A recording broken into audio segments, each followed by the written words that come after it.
وبركاته. الحمد لله نحمده ونستعينه ونستغفره ونؤمن به ونتوكل عليه ونعوذ بالله من شرور أنفسنا ومن سيئات أعمالنا من يهد الله فهو المهتد ومن يضلل فلن تجد له وليا مرشدا ونشهد أن لا إله إلا الله وحده لا شريك له ونشهد أن سيدنا وحبيبنا ومولانا محمدا عبده ورسوله صلى الله تعالى عليه وعلى آله وصحابه وبارك وسلم. يا أيها النبي إنا أرسلناك شاهدا ومبشرا ونذيرا وداعيا إلى الله بإذنه وسراجا منيرا.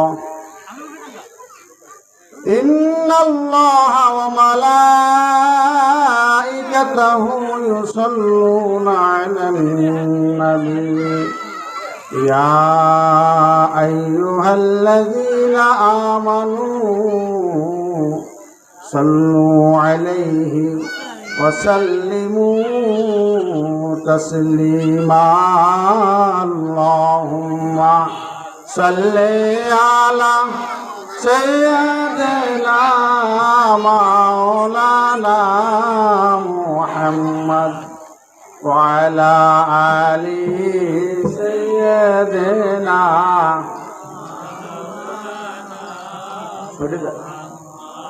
اللهم صل على سيدنا مولانا محمد وعلى آل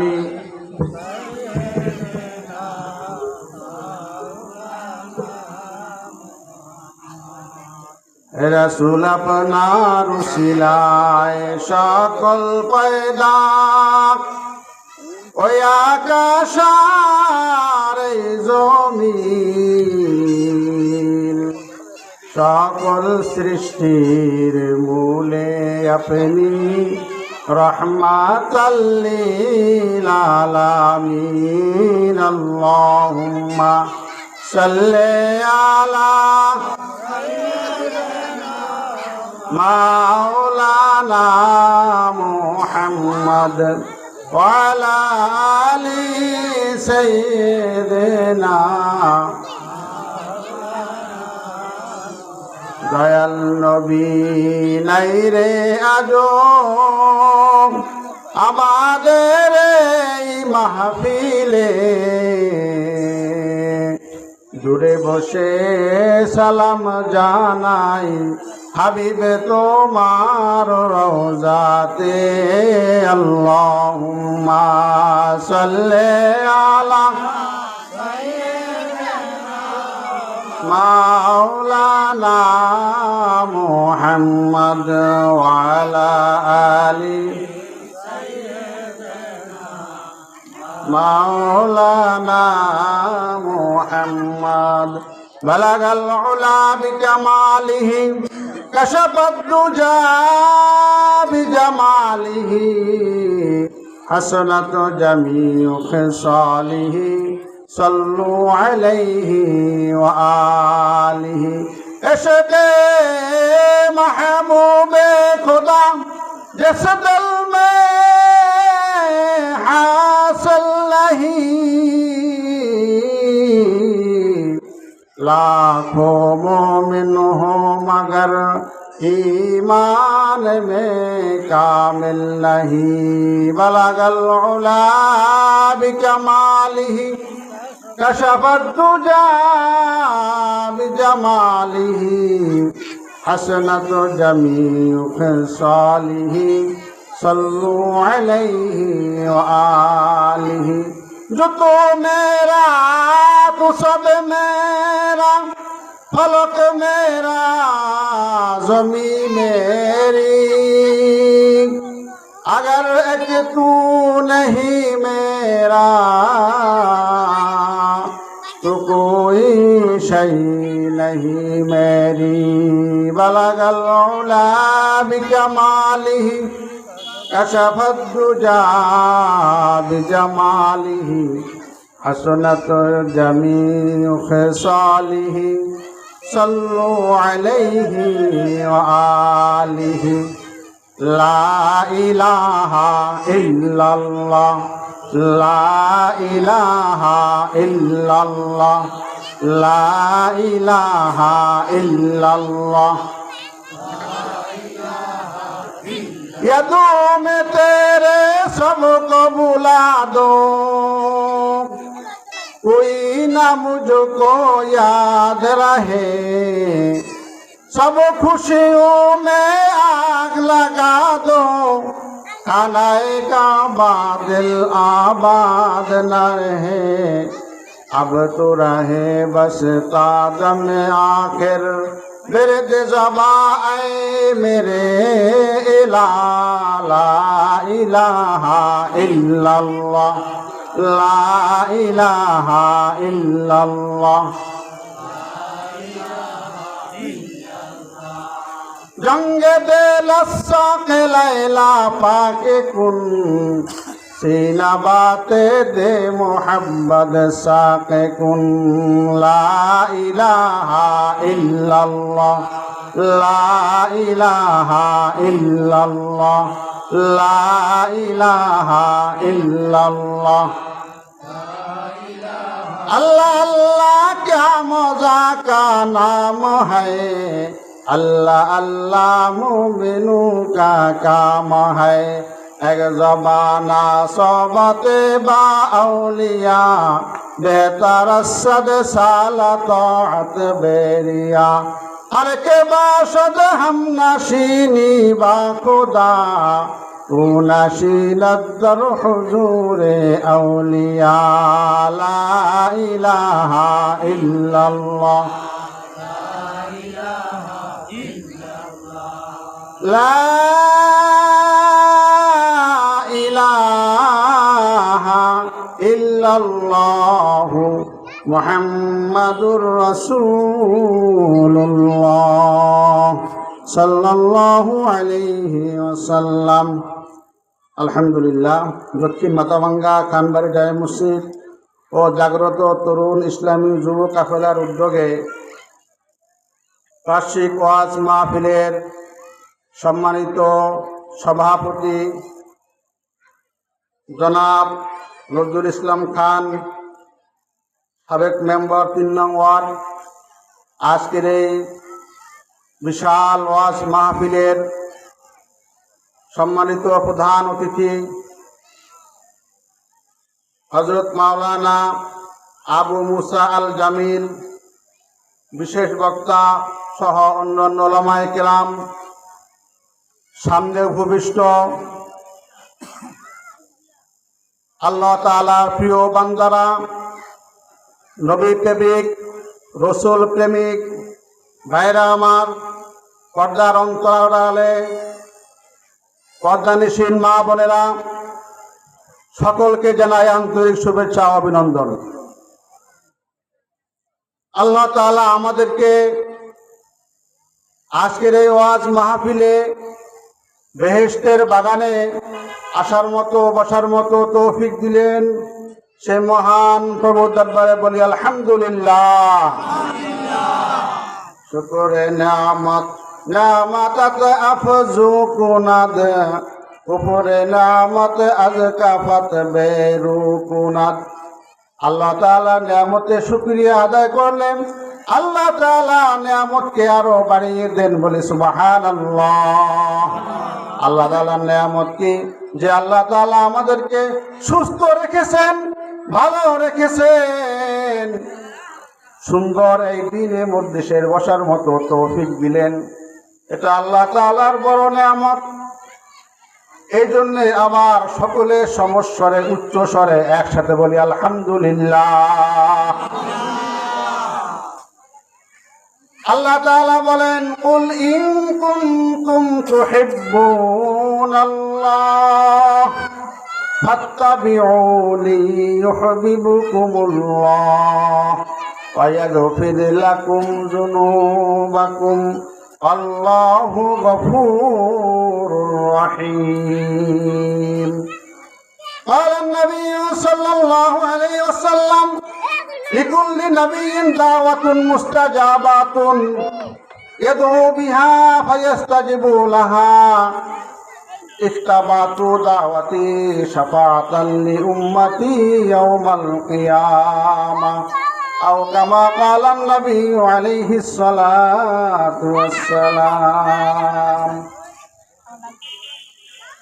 আল্লাহ তাআলা পবিত্র কালামে শরীফের মধ্যে, মহাগ্রন্থ আল কোরআনের মধ্যে বলেন, কুল ইন কুনতুম তুহিব্বুনাল্লাহ, হে নবী আপনি বিশ্ববাসীকে জানিয়ে দিন, যদি তোমরা আল্লাহর ভালোবাসা পেতে চাও, আল্লাহর মুহাব্বত পাইতে চাও, আল্লাহকে পেতে চাও, ফাত্তাবিউনি, তাহলে আমি রাসূলের আনুগত্য করো, আমি রাসূলকে ভালোবাসো, আমি রাসূলকে মান্য করো, আমি রাসূলের অনুসরণ করো, তবেই তোমরা আল্লাহ তাআলাকে পাইবে। ইউহিব্বুকুমুল্লাহ, আমি রাসূলকে অনুগত করলে, আমি রাসূলকে মানলে, আমি রাসূলকে ভালোবাসলে আল্লাহ তাআলা তোমাদেরকে ভালোবাসবেন। আর কি করবেন? ওয়ায়াগফির লাকুম যুনুবাকুম, আর তোমাদের গুনাহগুলি আল্লাহ তাআলা মাফ করে দিবেন। সুবহানাল্লাহ। আল্লাহু গফুরুর রহিম, আল্লাহ তাআলা গফুরুর রহিম, অত্যন্ত ক্ষমাশীল এবং দয়ালু। আল্লাহ তাআলাকে পাইতে হলে কি করতে হবে বলেন? কথা বলে না। আল্লাহ রাসূলকে ভালোবাসতে হবে, আল্লাহ রাসূলকে অনুসরণ করতে হবে। আল্লাহ রাসূলের ভালোবাসার জন্য নিজের জানটুকু বিলিয়ে দিতে হবে। ভালো কেমন বাসবে, কেমন ভালোবাসতে হবে রাসূলকে? হযরত ওমর রাদিয়াল্লাহু তাআলা আনহু বলেন, একবার নবী করিম সাল্লাল্লাহু আলাইহি ওয়াসাল্লাম আমার হাত নবীর হাতের মধ্যে নিয়ে আমরা দুজনে রাস্তা দিয়ে হেঁটে যাচ্ছি। নবী করিম সাল্লাল্লাহু আলাইহি ওয়াসাল্লাম বলেন, হে ওমর, তুমি আমাকে কেমন ভালোবাসো, কতটুকু ভালোবাসো বলো। ওমর ডাক দিয়ে বলে, ইয়া রাসূলুল্লাহ, ইয়া হাবিবাল্লাহ, আমি আপনাকে আমার সন্তানের চেয়ে বেশি ভালোবাসি, আমি আপনাকে আমার পরিবারের চাইতেও বেশি ভালোবাসি, আমি আপনাকে আমার সকল সম্পত্তি চাইতেও বেশি ভালোবাসি। নবীজি বলেন, তুমি কি তোমার জানের চাইতেও বেশি আমাকে ভালোবাসো না? ওমর রাদিয়াল্লাহু তাআলা আনহু চুপ হয়ে রইলেন, চুপ হয়ে কিছু বললেন না। নবীজি বলেন, শোনো, তুমি যদি আমাকে তোমার জানের চাইতেও বেশি ভালো না বাসতে পারো, শুনে রাখো ওমর, তুমি কামেল মুমিন হইতে পারবে না। ওমর রাদিয়াল্লাহু তাআলা আনহু কিছুক্ষণ মাথা নিচু করে দিয়ে কিছুক্ষণ পর মাথা উঠিয়ে বললেন, ইয়া রাসূলুল্লাহ, ইয়া হাবিবাল্লাহ, আমি আপনাকে এখন আমি আমার জানের চাইতেও বেশি ভালোবেসে ফেললাম। সুবহানাল্লাহ বলে না? قال رسول الله صلى الله عليه وسلم লা ইউমিনু আহাদুকুম হাত্তা আকুনা আহাব্বা ইলাইহি মিন ওয়ালিদিহি ওয়া ওয়ালাদিহি ওয়ান নাসি আজমাইন।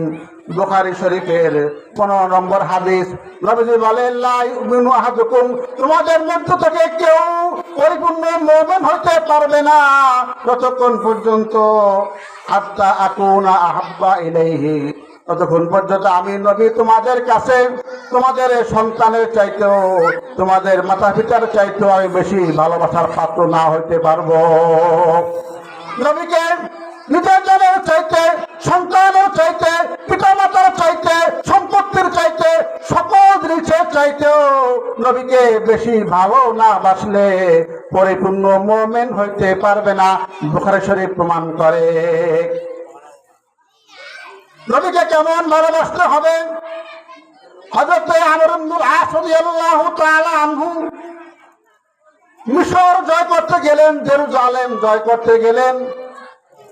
হাজার হাজার সেনাবাহিনী জেরুজালেম জয় করতেছিলেন যুদ্ধ করে করে। একদিন রাত্রে হঠাৎ জেরুজালেমের খ্রিস্টান পাদ্রী বলতেছেন, হে আমর ইবনুল আস, মুসলিম সেনাপতি, তোমাদের যুদ্ধ বন্ধ করো, আগে আমার একটি বিচার করতে হবে। আব্দুল আজ বলে, কি বিচার?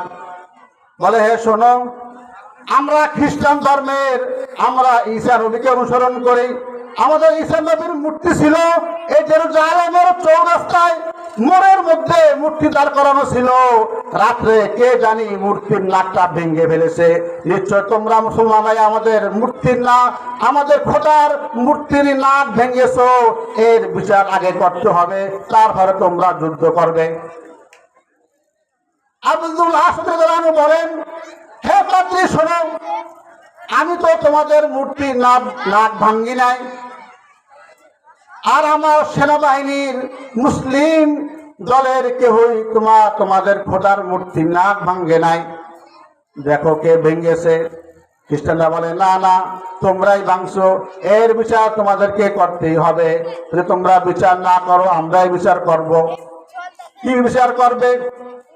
আমরা আমাদের ঈসার মতো তোমাদের মুহাম্মদের নবীর একটি মূর্তি আমরা জেরুজালেমে বানাবো, এরপরে ওই মূর্তির নাক ভেঙ্গে তোমাদের মুহাম্মদ নবীর অপমান করব। আব্দুল আস বলে, হে পাদ্রীরা শোনো, খ্রিস্টানেরা শোনো, তোমরা আমাদের নবী মুহাম্মদুর রাসূলুল্লাহ সাল্লাল্লাহু আলাইহি ওয়াসাল্লামের মূর্তি বানিয়ে তার নাক ভেঙ্গে অপমান করবে, এটা আমরা মুসলমানের জান থাকতে বরদাস্ত করব না। কাজ করো তোমরা, আমি আব্দুল আস, আমার নাকটা তোমরা কেটে নিয়ে যাও, আমার মুহাম্মদ নবী সাল্লাল্লাহু আলাইহি সাল্লামের অপমানের পরিবর্তে। সুবহানাল্লাহ। তোমরা আমার নাকটা কেটে তোমরা প্রতিশোধ গ্রহণ করো। খ্রিস্টানেরা ঘোষণা করে দিল, আগামীকাল বিশাল জনসমকক্ষে সমাবেশে মানুষের সামনে হাজার হাজার লক্ষ লক্ষ লোক থাকবে। সেই লোকের সামনে আমি তোমার নাকটা কেটে নিব, আমাদের খোদার মূর্তির নাক ভাঙ্গার প্রতিশোধ হিসেবে। পরদিন সকালবেলা হাজার হাজার লক্ষ লক্ষ মানুষ, ইতিহাসে লেখে 2.25 লক্ষ মানুষ সেখানে উপস্থিত। সবাই দেখতে আসছে আজকে মুসলমানের সেনাপতির নাক কাটা হবে। মুসলমানের সেনাপতির নাক আব্দুল আস রাদিয়াল্লাহু তাআলা আনহুর নাক কাটা হবে। সবাই দেখার জন্য আসছেন, মুসলমানও আসছে, খ্রিস্টানরা আসছে, ইহুদিরা আসছে। জল্লাদ রেডি, অর্ডার হলো, জল্লাদ কাটো, আমাদের নবীর মূর্তির নাক ভাঙ্গার প্রতিশোধ হিসাবে এই মুসলমানের নাক কেটে ফেলো। জল্লাদ এক পা দুই পা করে আগাই আসতেছে, নাক কাটবে। ইতিমধ্যে লক্ষ লক্ষ মানুষের সামনে থেকে এক পাদ্রী বের হয়ে আসে, বললে, থামো, তোমরা মুসলমানের নাক কাটা লাগবে না, এই দেখো ঈসা নবীর মূর্তির নাক আমার হাতে। আমি ইচ্ছা করে রাতের অন্ধকারে আমি খ্রিস্টান হওয়া সত্ত্বেও আমি আমার খোদার আমি আমার নবীর মূর্তির নাক ভেঙেছি মুসলমানের উপরে দোষ ফেলানোর জন্য। ঠিক আছে, ঠিক দেখেন নাই অনেক হিন্দুরা মূর্তি ভেঙে মুসলমানের উপরে গায়ে দোষ ফেলায়, কি ধরা খাইছে না? অনেক ধরা খেয়েছে যে মুসলমানেরা মূর্তি ভাঙ্গে না, ভাঙতে পারে না, ওই হিন্দুরাই মূর্তি ভাঙ্গে ষড়যন্ত্র করে আর দোষ ফেলায় মুসলমানের গায়ে। সাম্প্রদায়িক যুদ্ধ লাগানোর জন্য, সাম্প্রদায়িক শান্তি বিনষ্ট করার জন্য, দেশে একটা গৃহযুদ্ধ অশান্তি সৃষ্টি করার জন্য। ঠিক না বেঠিক? ওই খ্রিস্টান বলে আমি আমার খোদার আমি আমার নবীর মূর্তির নাক আমি নিজে ভেঙেছি। আজকে প্রমাণ হইল মুসলমানরাই আসল খাঁটি, তাদের ধর্ম খাঁটি, তাদের নবীর ভালোবাসাও খাঁটি। আমি আর খ্রিস্টান থাকবো না, তোমরা আমাকেও মুসলমান বানাইয়ে ফেলাও। ইতিহাস লেখে, সুবহানাল্লাহ বলার এখনো সময় হয় নাই, ইতিহাস লেখে ওই মজলিসে ওই সমাবেশে 50,000 খ্রিস্টান একসাথে মুসলমান হয়ে যায়। এসকে মাহবুবে খোদা জেসে দিল মে হাসিল নাহি, लाखों मोमिन हो मगर ईमान में कामिल नहीं। গানের চাইতেও বেশি, মালের চাইতেও বেশি, নিজের চাইতেও বেশি, মাতা পিতার চাইতেও বেশি, সন্তানের চাইতেও বেশি কাকে ভালোবাসতে হবে? জোরে জোরে বলেন, জোরে জোরে বলেন। নবীকে সবচাইতে বেশি ভালোবাসতে হবে, কি হবে না? নবীজি বলেন লিকুল্লি নবিয়্যিন দাওয়াতুন মুস্তাজাবাতুন। দেখেন নবী কেমন ভালোবাসতে উম্মতকে। নবীজি বলেন, মুসলিম শরীফের হাদিস 199 নম্বর হাদিস, নবীজি বলেন সকল নবীকে একটি অফার দেওয়া হয়েছে। হে আল্লাহ তাআলা সকল নবীকে একটি অফার দিয়েছেন। হে নবীরা, তোমরা থেকে একটা অফার দেওয়া হইল, তোমরা দুনিয়াতে যে দোয়া করবে ওই দোয়া কবুল করা হবে। একটি মাত্র দোয়া তোমরা করবে, প্রত্যেকে একটি করে, যে যে দোয়া করবে ওই দোয়াই কবুল হবে, ডাইরেক্ট কবুল করার সন্দেহ নাই। নবীজি বলেন কিন্তু আমি আমার দোয়াকে লিকুল্লি নবিয়্যিন দাওয়াতুন মুস্তাজাবাতুন এদো বিহা, যখন সে দোয়া করবে ফায়াস্তাজিবু লাহা, তার দোয়া সঙ্গে সঙ্গে কবুল হবে। ইক্তাবাতু দাওয়াতি, নবীজি বলেন আমি আমার দোয়াকে আমি রেখে দিয়েছি, আমি আমার দোয়াকে দুনিয়াতে করি নাই। কারণ কি? আমি জানি আমার উম্মতেরা যখন কঠিন হাসরের ময়দানে বিপদে পড়বে, তখন আমার এই দোয়াটার মাধ্যমে আমার উম্মতেরা নাজাত পাইয়া যাবে। সুবহানাল্লাহ। ইক্তাবাতু দাওয়াতি, আমি আমার দোয়াকে আমি রেখে দিয়েছি শাফাআতাল লিল উম্মতি, আমার উম্মতের শাফাআতের জন্য ইয়াউমুল কিয়ামা, কিয়ামতের ময়দানে আমি ওই দোয়াটি করে আমি আমার উম্মতকে শাফাআত করে নাজাতের ফয়সালা করে দিব। সুবহানাল্লাহ। সাহাবায়ে কেরাম নবীজিকে সবচেয়ে বেশি ভালোবাসতেন। ওদের যুদ্ধের ময়দানে প্রথম মুসলমানরা যুদ্ধে হেরে গিয়েছিল, মুসলমানেরা যুদ্ধের মধ্যে ছত্রভঙ্গ হয়ে গেছে। নবী করিম সাল্লাল্লাহু আলাইহি ওয়াসাল্লামের দান মুবারক শহীদ হয়েছেন। মাথার মধ্যে লোহার টুপি ঢুকে মাথার মধ্যে ঢুকে গিয়েছে, রক্তে রঞ্জিত হয়ে গিয়েছে। নবী পাক সাল্লাল্লাহু আলাইহি ওয়াসাল্লাম পাহাড়ের এক গুহার মধ্যে পড়ে গিয়েছেন। সকল মুসলমানেরা ছত্রভঙ্গ, এদিক সেদিক কোনো একতা নাই যুদ্ধের তীব্রতার কারণে। ইতিমধ্যে ইবলিস শয়তান ঘোষণা করে দিল কুতিলা মুহাম্মদ, কুতিলা মুহাম্মদ, মুহাম্মদ নিহত হয়েছে, মুহাম্মদ মারা গিয়েছে। এই খবর সারা মদিনায় ছড়াইয়ে পড়ছে, সারা মদিনায় ছড়াইয়ে পড়ছে কুতিলা মুহাম্মদ, কুতিলা মুহাম্মদ, মুহাম্মদ সাল্লাল্লাহু আলাইহি ওয়াসাল্লাম মারা গিয়েছে। শয়তান এই খবর সারা মদিনায় প্রচার করে দিয়েছে। এই খবর শুনে এক মহিলা তীব্র গতিতে দৌড়াইয়া উহুদের ময়দানের দিকে চলে আসছে। প্রতিমধ্যে সবাই বলে দিয়েছে, বলে শোনো হে মহিলা কোথায় যাও? তা আমি ওহুদের ময়দানে যাই, আমার নবীর খবর কি এটা জানার জন্য। মানুষে বলে, শোনো, তোমার এই ওহুদের ময়দানে তোমার 4টি সন্তান শহীদ হয়ে গেছে। মহিলা বলে, আমি এই খবর শুনতে চাই না, আমার 4টি সন্তান শহীদ হয়ে গেছে, আমি শুনতে চাই আমার মুহাম্মদ নবী, আমার নবী কেমন আছে। সুবহানাল্লাহ না, আমার 4টি সন্তান শহীদ হয়ে গেল, এই খবর আমার শোনার দরকার নাই।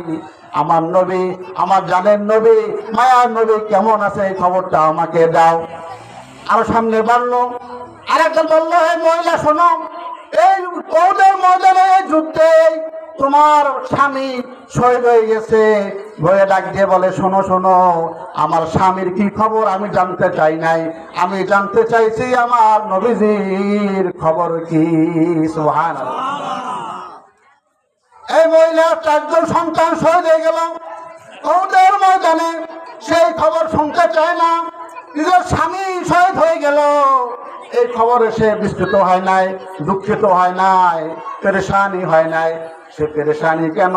মায়ার নবী, দয়ার নবী কেমন আছে এই খবর আমাকে দাও। এই খবর আর এক সাহাবী হানজালা রাদিয়াল্লাহু তাআলা আনহু, নতুন বিবাহ করেছেন, যুবক মানুষ, প্রথম বিবাহ, নতুন বিবাহ, বাসর রাত করতেছিলেন। বাসর রাত হয়ে গেছে, মেলামেশা হয়েছে, গোসল করবে, গোসলের প্রস্তুতি নিচ্ছিলেন। ইতিমধ্যে কানে এসলো, কুতিলা মুহাম্মদ সাল্লাল্লাহু আলাইহি সাল্লাম শহীদ হয়ে গেছে।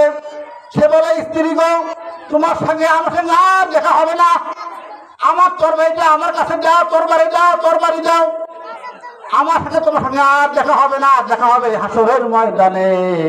ওই যে শোনো কি জানি বলতেছে, মুহাম্মদ সাল্লাল্লাহু আলাইহি ওয়াসাল্লাম দুনিয়াতে আর নাই, তাহলে আমি হানজালা মরে থাকা কোনো প্রশ্নই আসে না, আমি আর বসার কোনো আমার দরকার নাই, তুমি আমার তরবারি আমার কাছে দিয়ে দাও, আমি ওহুদের ময়দানে এখনই চলে যাব। গোসল করার সময় হয় নাই, তরবারি নিয়ে ওহুদের ময়দানে তরবারি দিয়ে অসংখ্য কাফের কচুকাটা করে নিজেও শহীদ হয়ে গেছে। যুদ্ধের শেষে নবী পাক সাল্লাল্লাহু আলাইহি ওয়াসাল্লাম আহত, সাহাবায়ে কেরাম অনেক আহত, অনেক শহীদ হয়ে গেছেন। শহীদদের লাশগুলি আলাদা করা হইতেছে, যারা আহত তাদের লাশগুলি তাদেরকে আলাদা করা হইতেছে। এক মহিলা এসে বলে, ইয়া রাসূলুল্লাহ, হাবিবাল্লাহ, আমার স্বামী হানজালা, তাকে আপনারা ভালো মতো গোসল দিয়েন, শহীদ হয়ে গেলে, যুদ্ধের ময়দানে জিহাদ করে শহীদ হইলে তার গোসল দেওয়া লাগে না, বিনা গোসলে তাকে দাফন করা হয়। কিন্তু আমার স্বামী হানজালা, তার তো গোসল ফরজ হয়ে গেছে, তাকে আপনারা গোসল দিয়ে তারপরে দাফন দিয়েন।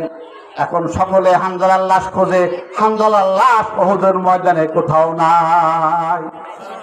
কি ব্যাপার, হানজালার লাশ কোথায় গেল, লাশ কোথায় গেল? সবাই বিস্মিত, পেরেশান, হানজালার লাশ কোথাও পাওয়া যায় না।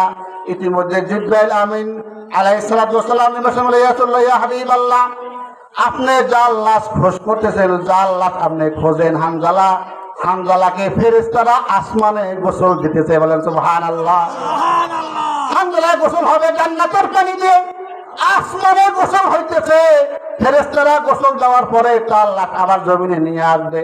আপনার পেরেশানি হওয়ার কোনো কারণ নাই।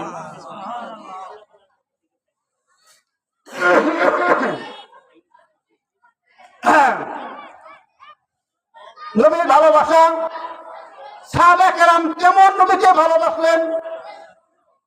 প্রথম দেখা, নতুন স্ত্রী, তাকে বলতেছে, তোমার সাথে আমার আর দেখা হবে না, তোমার কাছে দেখা হবে হাসরের ময়দানে জান্নাতে। এই দৃষ্টান্ত এখনো আসলে নাই। বলেন, নবীর জন্য এখনো লাখো লাখো মুসলমান জান দেওয়ার জন্য প্রস্তুত আছে না নাই? বলেন, নবীর জন্য যখনই কোনো কুলাঙ্গার, কোনো বদমাশ, কোনো শয়তান নবীর বিরুদ্ধে একটি কথা উচ্চারণ করবে, আমরা তার জিহ্বাকে টেনে ছিঁড়ে ফেলবো। ঠিক না বেঠিক? বলে, আমরা বেঁচে থাকতে আমরা নবীর উম্মত দেশে থাকতে নবীর অপমান আমরা বরদাস্ত করব না, নবীর অপমান আমরা সহ্য করব না। তালহা বিন ওয়ারা রাদিয়াল্লাহু তাআলা আনহু নবীজির এক সাহাবী ছিলেন। এই সাহাবীর বয়স অত্যন্ত কম, ছোট বালক। ইনি তার বাবার সাথে নবীকে দেখার জন্য আসলেন। বাবা আসছে, সন্তান নিয়ে আসছে। কি বলেন? এখন যখন কোনো আল্লাহর ওলির কাছে কেউ যায়, সন্তানকে নিয়ে যা, চলো আল্লাহর ওলি আসছে, অমুক জায়গায় চলো, তোমাকে একটু দোয়া নেওয়া দেয়, ফিরে বেশি একটু দোয়া নেওয়ার জন্য সন্তানকে সাথে করে নিয়ে যায়। তো সাহাবায়ে কেরাম তাদের বাচ্চাদেরকে সাথে করে নিয়ে আসতেন নবীর সাথে পরিচয় করা দেওয়ার জন্য, নবীর ভালোবাসা, নবীর দোয়া নেওয়ার জন্য। তালহা বিন ওয়ারা রাদিয়াল্লাহু তাআলা আনহু এক সাহাবী, ছোট বালক, তিনিও বাবার সাথে নবীকে দেখার জন্য মদিনায় আসলেন। নবীর সাথে কথাবার্তা শেষ, রওনা হইতেছেন। কিছু দূর যাওয়ার পরে ছোট্ট বাচ্চা তালহা বলে, বাবারে, তোমাকে নবী সবক দিয়েছেন, দোয়া দিয়েছেন, কথা হয়েছে, আমার তো কোনো সবক দেন নাই, কথাবার্তা হয় নাই, চলো তুমি দাঁড়াও, আমি একটু নবীর সাথে দেখা করে একটা সবক নিয়ে আসি। বলেন সুবহানাল্লাহ। ছোট্ট বাচ্চা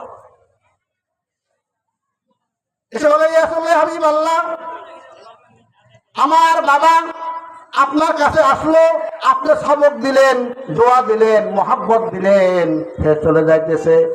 আমিও আপনার এক ছোট্ট সাহাবী, আমাকে একটি আপনি সবক দেন। নবীজি তার ভালোবাসা পরীক্ষা করার জন্য বলতেছেন, হে তালহা, তোমার কাছে যে ছুরি আছে, খঞ্জর আছে, যাও তুমি তোমার বাবার কল্লা কেটে নিয়ে আসো।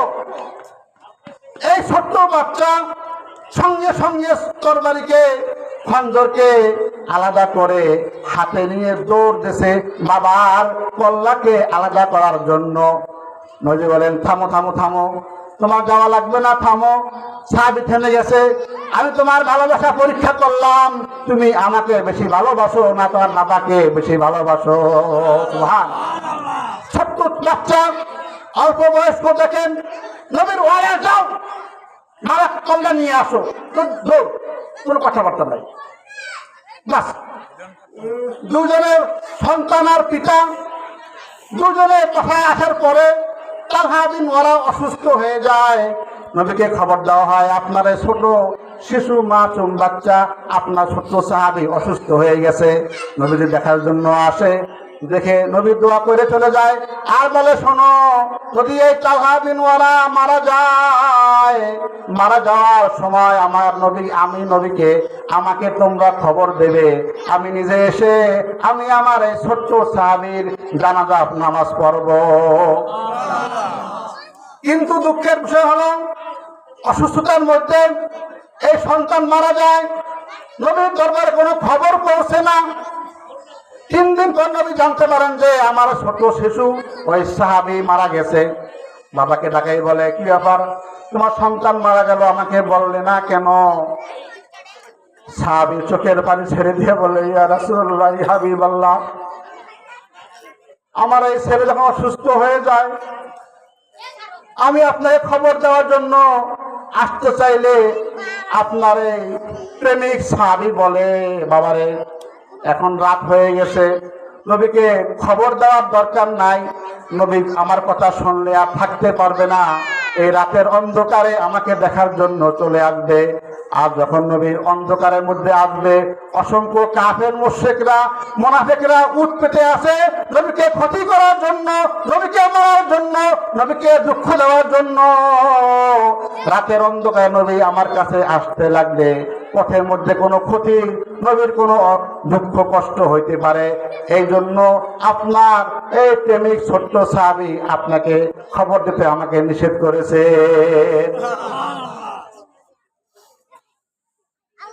ভালোবাসা কাকে বলে? কেমন ভালোবাসা? ভালোবাসা নবীকে, ভালোবাসার 1 নম্বর অর্থ হলো নবীকে মানা, নবীর সুন্নত মানা, নবীকে পুরোপুরি অনুসরণ করা, সাহাবায়ে কেরামদেরকে মানা। ঠিক না ঠিক বলেন? আর এখন একদল বড় বড় বক্তা বের হয়েছে, নবীর সামনে কিভাবে কথা বলতে হয় সেটুকু তাদের অনুভূতি নাই। কিভাবে ঠিক নবীর সামনে যাতা বলতে বলে ফেলায়। হায় হায়, মাইক পাইছে আর কি, বড় স্টেজ, হাজার হাজার মানুষ মনে যা আসে তাই বলতেছে নবীর সামনে। এই মিয়া, জানো কার সামনে কি বলতে হয়? এই জ্ঞানটুকু তোমার নাই। নবীর সামনে কোনো জ্ঞানের কোনো কথা উচ্চারণ করা যায় না। ঠিক আছে, ঠিক। বড় বক্তা হলেই হয় না, লোক হলেই হবে না। নবীর শান মান ভালো করে বুঝতে হবে। নবীর সামনে, সাহাবীদের সামনে, নবীদের স্ত্রীদের সামনে কথা অত্যন্ত সাবধানে বলতে হবে। ঠিক আছে, ঠিক। मोहब्बत का दावा तू आसा है करना है मुश्किल मगर नज़्मे उल्फत में मरना। नबी साबित बेलाल হাফসি গোলাম। নবীজি রাস্তায় হাঁটতেন আর সবার সামনে, নবীজির সামনে একজন সাহাবী হাঁটতেন, তার নাম হইল বেলাল রাদিয়াল্লাহু তাআলা আনহু। বলেন সুবহানাল্লাহ। সকল সাহাবী নবীর পিছে পিছে হাঁটতো। একমাত্র সাহাবী যিনি নবীর সামনে হাঁটতেন তিনি হচ্ছেন হযরত বেলাল রাদিয়াল্লাহু তাআলা আনহু। তিনি নবীর আগে আগে যে রাস্তা পরিষ্কার করতেন, কোনো কাটা, কোনো ইট, কোনো পাথর আছে কিনা, রাস্তা পরিষ্কার কিনা, এইটা দেখার দায়িত্ব ছিল হযরত বেলাল রাদিয়াল্লাহু তাআলা আনহু। শুধু তাই নয়, নবীর বাড়ির, নবীর ঘরের বাজার করার দায়িত্ব ছিল হযরত বেলালের। নবীর স্ত্রীকেও দায়িত্ব ছিল হযরত বেলালের। দেখাশোনার দায়িত্ব, বাজার করার দায়িত্ব, ঘরের সবকিছু খরচের দায়িত্ব ছিল হযরত বেলাল রাদিয়াল্লাহু তাআলা আনহুর। যখন নবীজি দুনিয়াতে আর নাই, বেলাল নবীর দুঃখে অন্তর খান হয়ে যায়। গাছটি মুস্তাম মাথায় বেঁধে রওজার পাশে দাঁড়ায়, বলে ইয়া রাসূলুল্লাহ, ইয়া হাবিবাল্লাহ, আমি বেলাল আযান দিতে আমার আপনি নামাজ পড়াইতেন, আপনি মদিনার গলিতে হাঁটতেন, আর আমি বেলাল সামনে হাঁটতাম। আজকে আপনি আর দুনিয়াতে নাই, আমার আযানের পরে আর আপনি আর নামাজ পড়েন না, আমি আর এই মদিনায় থাকবো না, আমি চলে যাই।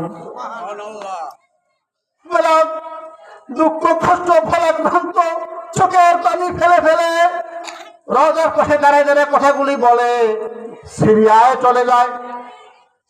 চলে যায়। 6 মাস পর বেলাল সামনে দেখে, নবীজি বলে, হে বেলাল, তুমি কি আমাকে ভুলে গেলে? কতদিন হয়ে গেল তুমি আমার রওজার পাশে আসো না। বেলাল রাদিয়াল্লাহু তাআলা নবীকে স্বপ্ন দেখে আবার ওই সিরিয়া থেকে মদিনার আসে, নবীর রওজার পাশে দাঁড়াইয়া নবীজিকে সালাম জানায়। আর মদিনার সকলে বলে, বেলাল আসছে, মদিনার মসজিদের মুয়াজ্জিন এসে গেছে। বাচ্চারা বলতেছে, মা বাবাকে মনে হয় নবীজিও আসবে, বেলাল যেহেতু আসছে নবীজিও আসবেন। সবাই বলে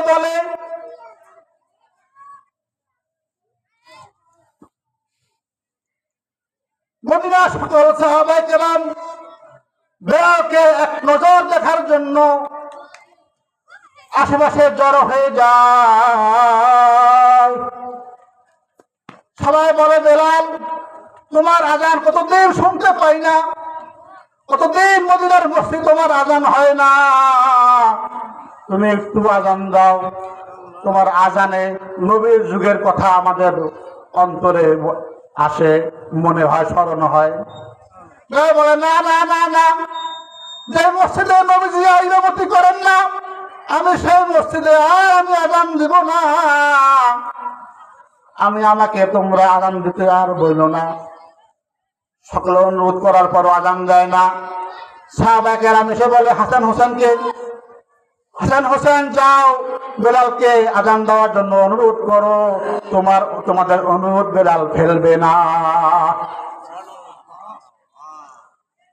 হাসান হোসেন আসে, 2 হাত দুজনে ধরে বলে, বেলাল, যাও একবার একটা আযান দাও, তোমার আযান শুনতে মনে চায়। বেলাল হাসান হোসেনের দিকে তাকাইয়ে দেখে যে নবীর প্রতিচ্ছবি, বলেন সুবহানাল্লাহ। হাদিসের মধ্যে আছে নবীজি বলেন, আমার অর্ধেক হাসান আর আমার অর্ধেক হোসেন, আমার অর্ধেক হাসান আর আমার অর্ধেক হলো হোসেন। নবীর পুরা বডি এই দুজনের মধ্যে দেখা যায়। সাইয়্যিদা শাবাবি আহলিল জান্নাহ, হাসান হোসেন হবে জান্নাতের মধ্যে যুবকদের সর্দার। তাকায় দেখে নবীর ছবি দেখা যায়। কেমনে এদের অনুরোধ আমি ফেলি। বেলাল দাঁড়াইয়া আজান দেওয়া শুরু করে, যখন বলে আশহাদু আল্লা ইলাহা ইল্লাল্লাহ আশহাদু আন্না মুহাম্মাদার রাসূলুল্লাহ, বেহুশ হয়ে পড়ে যায়। মুহাম্মাদের নাম যখনই জবানে আসে বেহুশ হয়ে পড়ে যায়। মুহাম্মাদের নাম অত্যন্ত মিষ্টি নাম, মধুর এক নাম মুহাম্মাদ। সুবহানাল্লাহ। মুহাম্মদ এই নামটি শুধু দুনিয়াতে না, এই নাম জান্নাতের গাছের প্রতিটি পাতায় পাতায় লেখা মুহাম্মদ। সুবহানাল্লাহ। শুধু তাই না, জান্নাতের প্রতিটি গ্লাসের মধ্যে লেখা মুহাম্মদ, জান্নাতের প্রতিটি ট্রেডের মধ্যে লেখা মুহাম্মদ, জান্নাতের দরজার মধ্যে লেখা মুহাম্মদ, জান্নাতের গেটের মধ্যে লেখা লা ইলাহা ইল্লাল্লাহু মুহাম্মাদুর রাসূলুল্লাহ।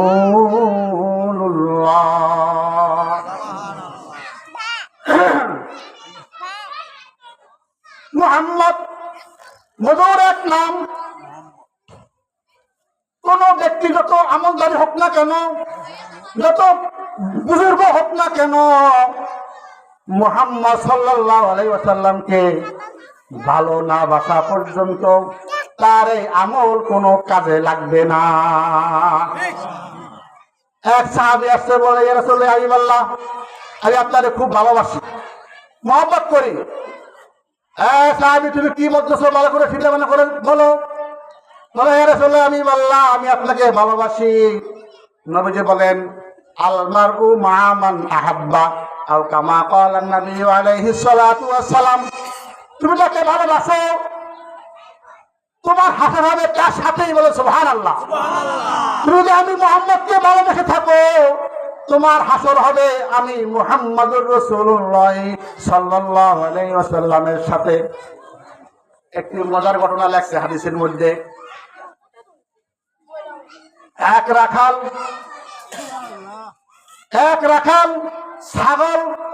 ছাগল চড়ায়, রাখাল মানুষ, রাখাল। তো ওই রাখালের পাশে যুদ্ধ শুরু হবে মুসলমান আর কাফের দুইটা গ্রুপের মধ্যে। রাখাল দূর থেকে তাকায় তাকায় দেখে যুদ্ধ শুরু হয়ে যাবে কিছুক্ষণের মধ্যে। তো রাখাল ছাগলগুলি ছেড়ে দিয়ে সে এসে বলে যে, তোমরা আমাকে কালেমা পড়াই দাও, আমি মুসলমান হয়ে যাব। তো রাখালকে কালেমা পড়াই দিল, মুসলমান হয়ে গেল। যুদ্ধ শুরু হয়ে গেল। রাখাল ওই যুদ্ধে শাহাদাত বরণ করে শহীদ হয়ে যায়। নবীজি বলেন, মা সাল্লা ওয়া মা সামা, যে জান্নাতে গেল এই রাখাল যে এক ওয়াক্ত নামাজও পড়লো না, একদিন রোজাও রাখলো না, সে বিনা নামাজে বিনা রোজায় এই রাখাল ডাইরেক্ট জান্নাতে চলে গেল। সুবহানাল্লাহ।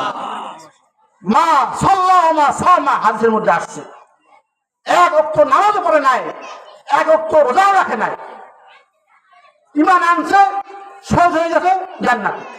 সুবহানাল্লাহ। আতান নবী সাল্লাল্লাহু আলাইহি ওয়াসাল্লাম আল মাকবারা, মুসলিম শরীফের মধ্যে আছেন। নবীজি একদিন একটি গোরস্থানের পাশে আসছে। আতান নবী সাল্লাল্লাহু আলাইহি ওয়াসাল্লাম আল মাকবারা, মাকবারা বলা হয় গোরস্থানকে। নবীজি আসছে গোরস্থানের পাশে। ফাকালা আসসালামু আলাইকুম দারা কওমিন মুমিনিন। এত নতুন কথা শুনেন। আমরা বলি কি, আসসালামু আলাইকুম ইয়া আলাল কবর, ঠিক আছে? ঠিক। যখন কোনো ব্যক্তি গোরস্থানের পাশে যায়, কবরের পাশে দাঁড়ায়, তখন কি বলে? আসসালামু আলাইকুম ইয়া আলাল কবুল।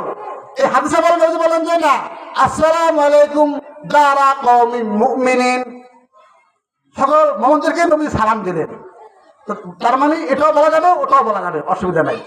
আসসালামু আলাইকুম আলাল কুবুর বলা যাবে, আসসালামু আলাইকুম ইয়া দারা কওমিন মুমিনিনও বলা যাবে। এই হাদিসে নবীজি এই শব্দটা উল্লেখ করছেন। ওয়া ইন্না ইনশাআল্লাহ বিকুম লাহিকুন, আর বলেন যে ইনশাআল্লাহ আমরা অচিরেই তোমাদের সঙ্গে আমরা যুক্ত হব, মিলিত হব। অদিত্তু আন্না কদর হয়তো ইখওয়ানানা, এবার যদি বলেন হায় যদি আমি আমার ভাইদের সাথে সাক্ষাৎ হইতো, দেখা হইতো, আওলাসনা ইখওয়ানানা, কি ব্যাপার সাইরে কইয়া রাসূলুল্লাহ আমরা কি আপনার ভাই না? আমরা কি আপনার ভাই না? নবী বলেন না না, তোমরা আমার ভাই না, আনতুম আসহাবি, তোমরা হলো আমার সাহাবী। এখন সাহাবীর জিজ্ঞাসা করল আপনার ভাই কারা? আপনার ভাই কারা? আমরা আপনার সাহাবী, আপনার ভাই কারা? ইখওয়ানানা আল্লাযীনা লাম ইয়াতু বাদু, আমার ভাই হলো ওই সকল লোকেরা যারা আমার পরে দুনিয়াতে আসবে, এসে আমার উপরে ঈমান আনবে, আমাকে ভালোবাসবে। বলেন সুবহানাল্লাহ। এরাই হইল আমার ভাই। কাইফা তারিফু মান লাম ইয়াতু বাদা উম্মতি, হে আল্লাহর রাসূল আপনার ভাই যারা পরে আপনার পরে আসবে, আমাদের পরে আসবে, এদেরকে আপনি চেনবেন কেমনে? আপনাদেরকে চেনবেন কেমনে? আপনারা ভাই চেনবেন কেমনে? নবীজি বলেন গুররাম মুহাজ্জালিনা বিল উজুই, আমি চিনবো এদেরকে। শোনো, নবীজি একটা উদাহরণ দিয়ে বলেন হাদিসের মধ্যে, যখন হাজার হাজার ঘোড়ার ভিতরে কোনো ঘোড়ার কপালে সাদা দাগ থাকে বা পায়ের মধ্যে সাদা দাগ থাকে, তখন ওই ঘোড়াকে হাজার হাজার ঘোড়ার মধ্যে বাঁচিয়ে আলাদা করা যায়। আর আমার ভাইদেরকে আমি কেমনে চিনবো? শোনো, হাসরের ময়দানে আমার ভাইদের ওজুর জায়গাগুলি চমকাইতে থাকবে। বলেন সুবহানাল্লাহ।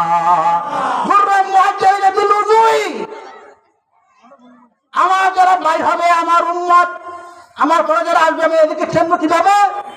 হাসরের ময়দানে যখন এরা দুনিয়াতে উজু করতো, নামাজ পড়তো, উজুর অঙ্গগুলি হাসরের ময়দানে ঝলমল করতে থাকবে। এই দেখে বুঝবো যে এরা আমার উম্মত, এরা আমার ভাই। আনা ফারাস্তু বি হাউজিন, নবী আর বলেন আমি আমার ভাইদের জন্য হাউজে কাউসারের পাশে অপেক্ষা করতে থাকবো, পানি পান করানোর জন্য আমি থাকবো হাউজে কাউসারের পাশে।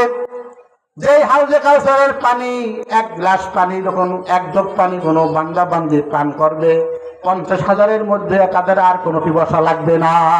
সুবহানাল্লাহ। আমি থাকবো হাউজে কাউসারের পাশে আমার ভাইদেরকে পানি পান করানোর জন্য।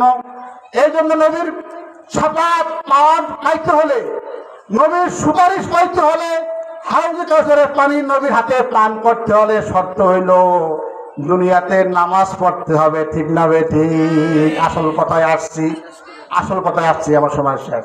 যে অবশ্যই নামাজ পড়তে হবে, তার আগে উজু করতে হবে। উজুর অন্যগুলি যখন চমকাইতে হাসরের ময়দানে ঝলমল করবে, এটা দেখে নবীজি বুঝবে যে এরা আমার ভাই, এরা আমার উম্মত। তখন তাদেরকে নবীজি হাউজে কাউসারে পানি পান করাবেন, সুপারিশ করে করে জান্নাতে নিয়ে যাবেন। আল্লাহ তাআলা আমাদেরকে যা বলছে বলা হলো, সময় হলো, আমরা